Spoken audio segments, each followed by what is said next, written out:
کہ یہ معاملہ تو سالو ہو گیا کہ کوئی ناراضگی نہیں ہے, دیر از نو مس انڈرسٹینڈنگ, مگر اے عثمان غنی یہ تو بتائیں سوچ کیا رہے تھے؟ ایسی کیسی گہری سوچ تھی کہ حضرت عمر آپ کے سامنے سے گزر گئے, سلام بھی کیا, آپ نے جواب ہی نہیں دیا. اب حضرت عثمان غنی نے بڑی کمال کی بات فرمائی. Look at the mindset, کیسے صحابہ تھے, سوچ بھی تھی تو کیا تھی. ہو سکتا ہے ہم میں سے بھی کبھی کوئی سوچ میں بیٹھتا ہوگا تو شاید یہ سوچ رہا ہوگا کہ یار گولڈ کا ریٹ ایسا گر گیا ہے, اسٹاک ایکسچینج ڈاؤن ہو رہی ہے, آئل کا پتہ نہیں کیا ہو جائے گا, فلاں کنٹینر پہنچے گا کہ نہیں پہنچے گا. اسی ٹینشن میں گھر والے بھی گزر جاتے ہوں گے, رشتہ دار بھی گزر جاتے ہوں گے, اور لوگ کہتے ہوں گے جواب ہی نہیں دے رہے. حضرت عثمان غنی بھی سوچ میں ہیں. اچھا پہلے ریئلائز کریں یہ تھے کون, ان کا مرتبہ کیا ہے. قطعی جنتی ذو نورین, ٹھیک ہے, خلیفۃ المسلمین, نبی پاک علیہ السلام نے کئی بار جنت کی بشارت دے دی ہے ان کو. مگر کہتے ہیں اے ابو بکر مسئلہ یہ ہے کہ میں گہری سوچ میں یہ تھا کہ مجھے سرکار دو عالم علیہ الصلوۃ والسلام سے ایک سوال پوچھنا تھا, اور میں وہ سوال پوچھ نہیں سکا, اور نبی پاک علیہ الصلوۃ والسلام دنیا سے پردہ فرما گئے. میں پریشان یہ ہوں کہ اس سوال کا جواب کیسے لیتا نبی پاک علیہ السلام سے. حضرت ابو بکر صدیق نے کہا اے عثمان سوال تو بتاؤ کیا ہے. کہ حضور کوسچن یہ ذہن میں تھا جو حضور سے پوچھنا تھا کہ یا رسول اللہ علیہ الصلوۃ والسلام قیامت کے دن نجات کا دار و مدار کس بات پر ہے. مائنڈ سیٹ دیکھیں, جو جنتی ہیں بخشے ہوئے ہیں, مگر ان کو ٹینشن یہ ہے کہ یار اس سوال کا جواب مل جائے نا کہ کیا ڈیپینڈ ہوگا, کس بات پر قیامت کے دن بخشے جائیں گے. اور اب آپ سنیے حضرت ابو بکر صدیق نے کیا جواب دیا. کہتے عثمان گھبراؤ نہیں, میں یہ سوال حضور سے پوچھ چکا ہوں. ہائے ہائے, حضرت عثمان کہتے ہیں ابو بکر آپ ہی ہم سے آگے ہیں, ہر معاملے میں آپ ہم سے آگے ہیں, اور ماشاءاللہ آپ نے یہ سوال پوچھا, حقدار بھی آپ تھے, پلیز اب جواب بھی بتا دیں. تو صدیق اکبر رضی اللہ تعالیٰ کہتے ہیں اے عثمان میں نے نبی پاک سے پوچھا تھا ما نجات ھذا الامر, یعنی قیامت کے دن نجات کا دار و مدار ڈیپینڈ کس بات پر ہے. تو حضور علیہ الصلوۃ والسلام نے فرمایا وہ کلمہ جس کی میں دعوت دیتا ہوں, یعنی کلمہ طیبہ, جس نے دل سے وہ کلمہ قبول کر لیا اس کے لیے نجات ہے. یعنی دل سے مسلمان ہے, ایمان والا ہے, اللہ پر یقین رکھنے والا ہے, وہ نجات پا جائے گا, وہ بخشا جائے گا. اب دو باتیں سیکھنے کو مل رہی ہیں. پہلے تو ایمان کی اہمیت, ایمان دل میں ہے, انشاءاللہ یہی مغفرت کا سبب بنے گا, یہی نجات کا سبب بنے گا. سبحان اللہ, ایمان مل گیا, یہ بالکل ہم سب پر اللہ کا بہت بڑا احسان ہے, مگر اس کو سیکیور کرنے کے لیے کون فکر کر رہا ہے. یاد رکھیے صرف مسلمان ہونا کافی نہیں ہے, ایمان لے کر مرنا ضروری ہے. قرآن کہتا ہے یا ایھا الذین آمنوا اتقوا اللہ حق تقاتہ ولا تموتن الا وانتم مسلمون. اے ایمان والو اللہ سے ڈرو جیسا ڈرنے کا حق ہے, اور ہرگز نہ مرنا مگر مسلمان. یعنی ایمان لے کر جانا ہے, تم نے ایمان سنبھال کے جانا ہے. آج کل ایمان کے ڈاکو گھوم رہے ہیں, ہمیں ایمان بچانا ہے, کیونکہ ایمان ہوگا قیامت کے دن نجات مل جائے گی. ایک اور بات کر دیتا ہوں, چونکہ موضوع یہ نہیں ہے, اشارہ کر دیتا ہوں. لوگ کہیں گے یار اللہ پر ایمان تو ہم بھی لاتے ہیں, تو پھر تو ہماری جنت انشاءاللہ ہوگی. مگر سبحان اللہ, علماء کہتے ہیں اللہ پر ایمان لانے کا ایک مطلب تو یہ ہے کہ اللہ کو ایک مانے, وحدہ لا شریک مانے, اس کا کوئی شریک نہ مانے. مگر دوسرا اس کا معنی یہ ہے کہ اللہ کے فیصلوں کو بھی مانے, اللہ جو ہمارے لیے فرمائے اس پر بھی مانے. یعنی ہو یہ گیا ہے اب اللہ کو تو مانتے ہیں, اللہ کی نہیں مانتے. اصل ایمان والا وہ ہے جو رب کو بھی مانے, رب کی بھی مانے, اللہ کے فیصلے بھی مانے. ہم تو اللہ سے ناراض ہو جاتے ہیں, اللہ نے یہ دیا ہی نہیں, اللہ نے یہ لے کیوں لیا, اللہ نے اس کو دیا مجھے کیوں نہیں دیا. ہمارے تو آبجیکشن ہی ختم نہیں. یہ کون سا ایمان ہے؟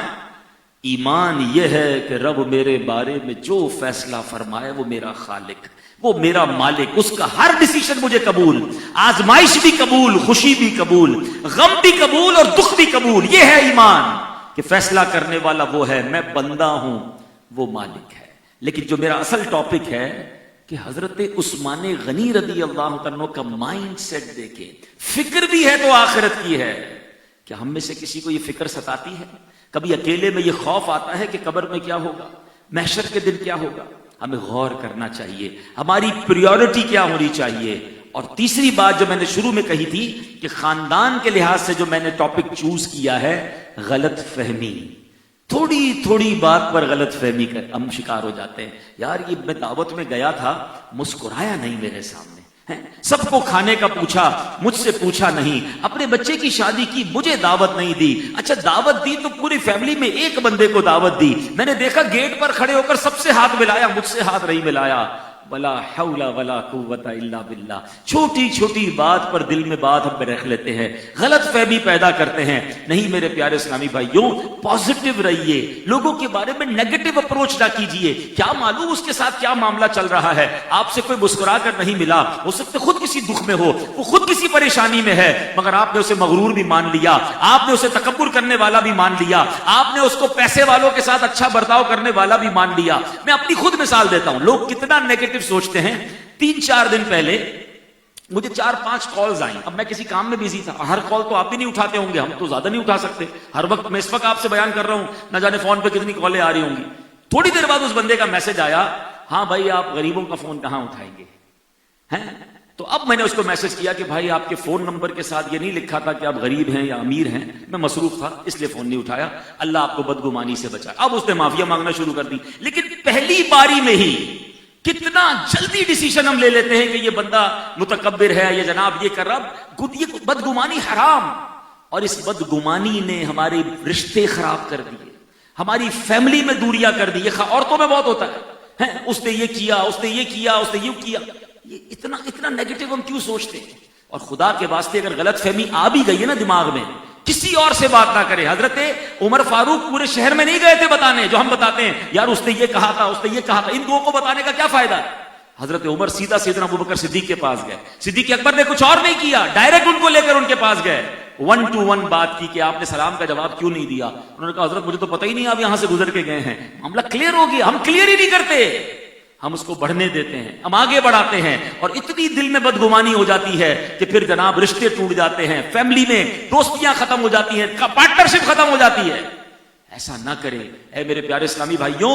اب یہاں پر اگر کسی سے ناراضگی بھی ہو جائے نا، آج یہ خاندان کی محفل ہے، شادی کی محفل ہے، کچھ لوگ تو بیچارے انتظار کرتے ہیں شادی آنے دو پھر بتاؤں گا، میں نہیں جاؤں گا اس کی شادی میں، اب اس کو پتا چلے گا، اس کو مجھے منانے آنا پڑے گا۔ یعنی ایک بندے کی خوشی ہے اور آپ اس کی خوشی کو اس لیے تکلیف میں مبتلا کر رہے ہیں کہ اب اس کی مجبوری ہے۔ لوگ پوچھیں گے بھائی کیوں نہیں آیا، لوگ پوچھیں گے بہن کیوں نہیں آئی، لوگ کہیں گے داماد کیوں نہیں آیا۔ اب وہ داماد صاحب یا بہن یا بھائی اس لیے ناراض ہو کے بیٹھا ہے تاکہ اس کو اندازہ ہو کہ میں اس کی شادی خراب کروں۔ نہیں میرے پیارے اسلامی بھائیوں، اگر کسی وجہ سے ناراضی ہو بھی گئی ہے تو اللہ کو صلح پسند ہے، اللہ کو معافی پسند ہے، رب کو ملانا پسند ہے۔ اب سنیے حسنین کریمین سے محبت تو ہم سارے کرتے ہیں نا، پہلے حسنین کے نانا صلی اللہ علیہ وسلم کی حدیث سنیے، آقا فرماتے السابق السابق الی الجنہ، فرمایا دو مسلمانوں کے درمیان ناراضگی ہو جائے، صلح میں پہل کرنے والا جنت کی طرف سبقت لے جانے والا ہے۔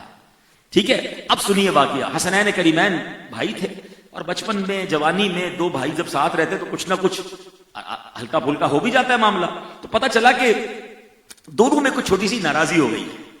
اب امام حسین رضی اللہ عنہ کی خدمت میں حضرت ابو ہریرہ حاضر ہوئے، کہتے اے نواسہ رسول، مجھے پتا چلا ہے کہ دونوں بھائی آپس میں کچھ ناراضی ہے، آپ تو مقتدا ہیں، لوگ آپ کی پیروی کرتے ہیں، چلیے چلتے ہیں بھائی جان سے جا کے صلح کر لیتے ہیں۔ اب امام حسین کا جواب سنیں، آپ فرماتے ہیں میں صلح تو کر لوں اے چچا جان، مگر میں نے اپنے نانا جان سے سنا ہے کہ پہل کرنے والا صلح میں جنت میں آگے جائے گا، میں چاہتا ہوں میرے بھائی پہل کریں تاکہ وہ جنت میں پہلے چلے جائیں۔ سبحان اللہ۔ اب حضرت ابو ہریرہ فرماتے میں نے یہ بات سنی تو میں نے امام حسن کو بتایا، صلح تو وہ بھی کرنا چاہتے ہیں مگر وہ چاہتے ہیں آپ پہل کریں تاکہ جنت میں آپ جائیں۔ امام حسن جو ہے تشریف لائے اور امام حسین رضی اللہ عنہ کو گلے لگا لیا۔ اب ایسا میرا کوئی بھائی یا بہن بیٹھی ہے، میرا بیان اس وقت غالباً سوشل میڈیا پر لائیو بھی جا رہا ہے کہ آپ کی کسی سے ناراضی ہے، آپ کسی کی سوری کا انتظار کر رہے ہیں، آپ کہتے جناب اس نے میرے معافی مانگنی ہے، تکلیف اس نے دی ہے، آپ اس کا انتظار نہ کریں، آپ خود آگے بڑھ کے صلح کر لیں، کیونکہ جو صلح میں پہل کرتا ہے وہ جنت میں بھی پہلے جائے گا۔ اور اللہ اکبر، شیطان دل میں ایک بات ڈالتا ہے، غلطی تو میری نہیں ہے مولانا صاحب، میں کیوں معافی مانگوں، تنگ تو اس نے کیا، پریشان تو اس نے کیا، اب میں کیوں معافی مانگوں، معافی تو اس کی بنتی ہے نا۔ اب سنیے سبحان اللہ، سرکار دو عالم علیہ السلام نے کیا خوبصورت ارشاد فرمایا۔ آقا فرماتے ہیں جو شخص ناحق بات پر ہوتے ہوئے جھگڑا چھوڑ دے، میری مسٹیک ہے، میں نے تنگ کیا ہے، میں ناحق ہوں اور جھگڑا ہو رہا ہے، ناراضی ہو رہی ہے، اب میں جھگڑا چھوڑ دوں تو اصولاً تو کوئی کمال نہیں کیا نا، مسٹیک بھی میری تھی۔ میرے آقا فرماتے ناحق ہے، اور پھر بھی جھگڑا چھوڑ دے، اس کے لیے جنت کے کنارے میں گھر بنایا جائے گا، اور جو حق پر ہوتے ہوئے جھگڑا چھوڑ دے اس کے لیے جنت کے درمیان میں گھر بنایا جائے گا۔ آئے ہائے کیسا میرا مذہب ہے، کیسا پیارا دین ہے۔ ویسے ایک بات تو بتاؤ، دو مسلمان سلو کر لیں، دو مسلمان پیار سے رہیں، دو خاندان مل کر رہیں، اس میں بظاہر اللہ کی کون سی عبادت ہے؟ کون سا سجدہ کیا، کون سی نماز پڑھی، کون سا روزہ رکھا، کون سی تلاوت کی؟ بظاہر اللہ کی کوئی عبادت نہیں کی، ہم نے معافی تلافی کر کے آپس میں پیار پیدا کیا، میرے رب نے اسے جنت عطا فرما دی۔ لوگ کہتے ہیں اسلام کی وجہ سے، یہ میرا الگ ٹاپک ہے، الحمدللہ میں ایک بار ناروے میں تھا، اور جب انٹرنیشنل ٹریول کرتے ہیں تو یہ مسکنسیپشن اسلام کے بارے میں پھیلائے جاتے ہیں کہ جناب جہاں اسلام ہوگا وہاں وائلنس ہوگا، جہاں اسلام ہوگا وہاں سوسائٹی کے لیے ڈیفیکلٹی ہو جائے گی۔ اللہ کی رحمت سے میں نے وہاں یہ بیان کیا کہ اس طرح کے اسکالرز موجود تھے کہ Islam is not a problem of the society, actually Islam is the solution of the society. ارے اسلام نافذ تو کر کے دیکھو، انشاءاللہ پیار بڑھ جائے گا، محبت بڑھ جائے گی۔ ابھی کسی حدیث کو دیکھ لیجئے نا، اس میں کون سی تلاوت کی، کون سا سجدہ کیا، کتنے روزے رکھے؟ نہیں، صرف دو لڑائی کرنے والے آپس میں مل جائیں، رب دونوں کو جنت عطا فرما دیتا ہے۔ اس کا مطلب میرا اسلام میں اپنے خاندان میں نافذ کر دوں، خاندان میں جھگڑا نہیں ہوگا۔ میرا اسلام میں محلے میں نافذ کر دوں، محلے میں جھگڑا نہیں ہوگا۔ ارے میرا اسلام میں میرے وطن میں نافذ کر دوں، میرے وطن میں جھگڑا نہیں ہوگا۔ پیس، محبت اور سکون آگے آ جائے گا۔ پرابلم یہ ہے ہم اسلام شاید پڑھتے تو ہیں، امپلیمنٹ نہیں کرتے ہیں۔ تو سلوح کیجئے، معافی کیجئے۔ اگر اس طرح کے خاندان کے لوگ جو بیٹھے ہیں، چھوٹی چھوٹی باتیں دل میں ہیں، آپ آگے بڑھ کے معافی مانگ لیجئے۔ ہماری میمنی کی سب تقریباً میمن بیٹھے ہیں، بڑی مشہور وہ جو ایک کہاوت بچپن سے میں سنتا ہوں کہ جو نمیوں وہ اللہ کے گمی ہوں، جو جھک جاتا ہے وہ اللہ کو پسند آ جاتا ہے۔ تو آگے بڑھ کر صلح کیجئے۔ قرآن فرماتا ہے وَأَصْلِحُوا ذَاتَ بَيْنِكُمْ، اور آپس میں صلح و صفائی رکھو۔ ایک جگہ قرآن ارشاد فرماتا ہے وَالصُّلْحُ خَيْرٌ، اور صلح بہتر ہے۔ تو ہمیں صلح کی طرف جانا چاہیے۔ حدیث پاک میں آتا ہے کسی مسلمان کے لیے حلال نہیں ہے کہ اپنے مسلمان بھائی کو 3 دن سے زیادہ چھوڑے، یعنی بہتر تو یہ ہے کہ 3 دن کے لیے بھی کسی سے ناراضی نہ پالے، لیکن 3 دن کے بعد ناراضی رکھنا اور مسلمان بھائی کو چھوڑے رکھنا تو گناہ ہے۔ اور اگر 3 دن سے زیادہ چھوڑے رکھا تو کیا ہوگا؟ میرے آقا فرماتے ہیں جو اپنے مسلمان بھائی کو 3 دن سے زیادہ چھوڑے رہا اور اسی حالت میں مر گیا تو آگ میں داخل ہوگا۔ آج تو برسوں ہو گئے، برسوں ہو گئے ہم اپنی خالہ کے گھر نہیں جاتے، برسوں ہو گئے ہم فلاں رشتہ دار کے پاس نہیں جاتے، بلکہ ماں باپ قسمیں دیتے ہیں اپنے بچوں کو، اپنا دودھ معاف نہیں کروں گی اگر اس رشتہ دار کے پاس گئی، وہ رشتہ دار کے جنازے میں نہیں جانا، بلکہ وصیت کر کے جاتے میرے مرنے کے بعد بھی ان سے رشتہ مت رکھنا۔ ولا حول ولا قوت الا باللہ۔ آپ خود بھی گناہگار ہو رہے ہیں اور اپنے بچوں کو بھی اس گناہ میں شریک کر رہے ہیں۔ ارے ہو گئی غلطی، ہو گئی ان سے مسٹیک، میرے آقا نے تو خون کے پیاسوں کو معاف کیا۔ ہم نعت میں تو سب جھوم جھوم کر پڑھتے ہیں کہ سلام اس پر کہ جس نے گالیاں سن کر دعائیں دی، سلام اس پر کہ جس نے خون کے پیاسوں کو کبائیں دی، اور دعوت پر نہ بلانے والے کو ہم معاف نہیں کر رہے ہیں۔ رشتہ کہ بھائی اگر آپ کے گھر خاندان میں کسی کے ساتھ رشتہ ہوا، زندگی کا معاملہ ہے، نہیں چل سکے دونوں کے درمیان، ہو گئی طلاق یا منگنی ٹوٹ گئی، تو کیا ساری زندگی اس خاندان سے رشتہ ختم کر دیں گے؟ ایسا نہ کریں۔ ہم مسلمان ہیں، ہمارا دل بڑا ہونا چاہیے اور محبتوں کے ساتھ رہیں۔ ہاں اب ایک آخری بات، اس موضوع پر بات تو بہت ہو سکتی ہے، مگر بعض اوقات کسی کے ذہن میں آتا ہے کہ ہم تو معافی مانگتے ہیں، ہم تو صلح سلام کرتے ہیں، وہ جواب ہی نہیں دیتے، تو پھر ہم بھی گناہگار ہوں گے۔ تو نبی پاک فرماتے ہیں اگر 3 دن گزر جائیں تو اس کو چاہیے کہ اپنے بھائی سے مل کر سلام کرے، اور اگر وہ سلام کا جواب دے دے تو صلح کے ثواب میں دونوں شریک ہیں، اور اگر وہ سلام کا جواب نہ دے تو جواب نہ دینے والا گناہگار ہوگا، اور سلام کرنے والا جو ہے وہ ترک تعلقات کے گناہ سے بری ہو جائے گا۔ یعنی آپ نے بات کر لی، آپ نے معافی مانگ لی، آپ نے صلح کا پیغام بھجوا دیا اور وہ نہیں مان رہے، آپ فری ہو گئے، مگر آپ تو دل میں نہ رکھیں نا کہ نہیں، بلکہ ایسے بھی ہوتے ہیں لوگ بار بار معافی مانگنے آتے ہیں یا معاف نہیں کرتے۔ ایک بات یاد رکھیے گا، ایک حدیث ایسی ہے یہاں جا کر لگتی ہے، حدیث کا خلاصہ ہے جو معاف نہیں کرتا اسے معاف نہیں کیا جائے گا، جو رحم نہیں کرتا اس پر رحم نہیں کیا جائے گا۔ آج ہم اپنے ملازم کو معاف نہیں کرتے، آج ہم اپنی بیوی کو معاف نہیں کرتے، آج ہم اپنے کسی پڑوسی یا کسی غریب رشتہ دار سے غلطی ہو جائے تو معاف نہیں کرتے۔ یاد رکھو آپ معاف نہیں کر رہے، کل اگر اللہ نے معاف نہیں کیا ہمارے پاس ہے کوئی آسرا اللہ کی معافی کے علاوہ؟ کیا اعمال ہے ہمارے پاس؟ ہم تو معافی کے سہارے جی رہے ہیں کہ اللہ رحم کرے گا، معاف کرے گا تو ہمارے لیے کچھ آسانی ہو جائے گی. آج سخت دل بن جاتے، نہیں چھوڑوں گا، کچھ بھی ہو جائے بدلا لوں گا، مسل کے رکھ دوں گا، جانتا نہیں میں کون ہوں. یار ایسے جملے نکلتے کیسے ہیں آپ کے منہ سے؟ میں بندہ ہوں اور یہ بھی بندہ ہے، میں امتی ہوں یہ بھی میرے آقا کا امتی ہے. غلطی ہو گئی یار، معاف کرنے والے بنو. اور یقین کرو اگر آپ کا کوئی دل دکھائے، آپ کو کوئی ستائے، آپ کو تکلیف پہنچائے، آپ اس کو معاف کرو، پھر اللہ کی بارگاہ میں عرض کرو کہ مولا میں تو بندہ ہو کر بندے کو معاف کر بیٹھا، تو تو کریم، تو تو رحیم، مولا مجھے بھی معاف کر دے. اصل معافی تو یہ ہے نا، میں اللہ سے کہوں یا اللہ میرے سارے گناہ معاف کر دے. اور کوئی آپ سے پوچھے آپ نے بندوں کو معاف کیا ہے؟ آپ کہ میں تو نہیں چھوڑتا بندے کو. آپ کسی کو نہ چھوڑیں اور اللہ سے کہیں اللہ مجھے سارا معاف کر دے. پہلے آپ تو معاف کریں نا، پہلے آپ تو لوگوں کو معاف کریں. یہ بات یاد رکھنی ہے. اللہ کرے کہ دل میں اتر جائے میری بات. میرے آقا علیہ الصلوۃ والسلام نے کیا خوب ارشاد فرمایا کہ کیا میں تمہیں ایسے شخص کے متعلق نہ بتاؤں کہ جو جہنم پر حرام اور جہنم اس پر حرام. آئے ہائے کیسا لکی ہوگا وہ شخص کہ جہنم اس پر حرام اور وہ جہنم پر حرام. تو صحابہ کرام نے عرض کی حضور ضرور بتائیے. تو فرمایا ہر نرم طبیعت، نرم زبان، لوگوں سے قریب رہنے والا اور معاف کرنے والا. پتا چلا کہ جو نرم طبیعت ہو، جس کو منانا آسان ہو، ایسے خوش نصیب مومن پر جہنم حرام ہو جاتی ہے. ایسے بن جاؤ یار. کوئی تکلیف دے بھی دے، معافی مانگے، کوئی بات نہیں یار، آپ میرے بھائی ہو، کوئی مسئلہ نہیں، ٹھیک ہے. معاف کرنے والے، نرم طبیعت، آسان، ناٹ ڈیفیکلٹ نہ بنے. اگر آپ مشکل بنیں گے تو آپ کی لائف بھی مشکل بن جائے گی. کچھ لوگ وہ ہیں جن سے بات کرنے میں ڈر لگتا ہے، مشورہ دینے میں ڈر لگتا ہے. یار جب مشورہ تو ڈانٹتے ہیں. ایسے بھی لوگ ہیں، ہمارے امیر علیہ سنت فرماتے ہیں کچھ بدنصیب ایسے ہیں کہ جنہوں نے اپنی اصلاح کا دروازہ ہی بند کر لیا ہے. اس سے بڑا بدنصیب کوئی نہیں ہے. اب وہ کون ہوتا ہے؟ کیونکہ ان کو کوئی سمجھاتا ہی نہیں ہے. کوئی کہنے ان کو سمجھاؤ. بھائی نہیں بھائی، اس کو کیا سمجھائیں، جب سمجھائیں لڑنے آتا ہے، کاٹنے آتا ہے، چھوڑو بھائی اس کو. اب جس کو سمجھانا ہی مشکل ہو گیا، اب وہ غلطی کرتا جائے گا اور nobody there to guide him. کوئی بتائے گا نہیں اس کو.